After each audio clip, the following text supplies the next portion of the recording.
পূজার মধ্যে পাঠা বলি কেন দিতে হয়?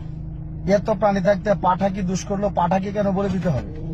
এটার একটা প্রসিদ্ধ ঘটনা রেফারেন্স সহ আমি বলতেছি। আগে ঘটনাটা বলি, এরপর শেষের অংশে আমি রেফারেন্স দিব। কালী দেবীর কাপড় পরতে ভালো লাগে না, ওনার কাপড় লাগে না। সে সময় সবসময় উনি বেশিরভাগ সময় উলঙ্গই থাকেন। উলঙ্গ থাকার কারণে উনি রাতের বেলাতে ঘুরতে বের হন। তো কালী দেবী একদিন রাতের বেলা ঘুরতে ঘুরতে ঘুরতে ঘুরতে সকাল হয়ে যাচ্ছে।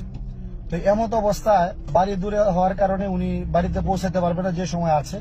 কি করবে, সকাল হয়ে যাচ্ছে, সে তো উলঙ্গ, মানুষের সামনে পড়লে লজ্জা নিবারণ করতে পারবে না। তখন উনি কি করলো, দেখলো এক যুবক, এক রাখাল যুবক কিছু ছাগলের পাল নিয়ে যাচ্ছে।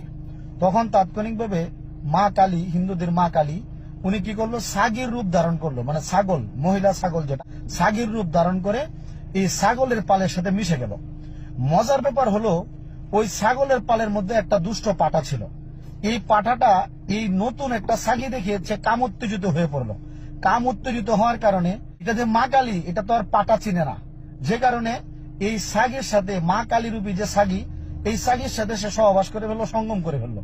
মা কালী কিছুই বলতে পারলো না, জিহ্বার মধ্যে কামড় দিয়ে সহ্য করলো। পরবর্তী সময়ে ভক্তদেরকে বলে দিল, আমার পূজার মধ্যে এখন থেকে প্রতিদিন পাঠা বলি দিতে হবে। এটা হলো পাঠার শাস্তি। মূলত কোন কারণে, এটা আপনারা বুঝতে পেরেছেন। এটা আমি রেফারেন্সটা দিচ্ছি, টিকা পুরাণ অধ্যায় 13, পাঠাবলি খণ্ড, ভুবনময় চট্টোপাধ্যায় লিখেছেন, 4র্থ সংকলনে আছে, খুঁজে নেবেন।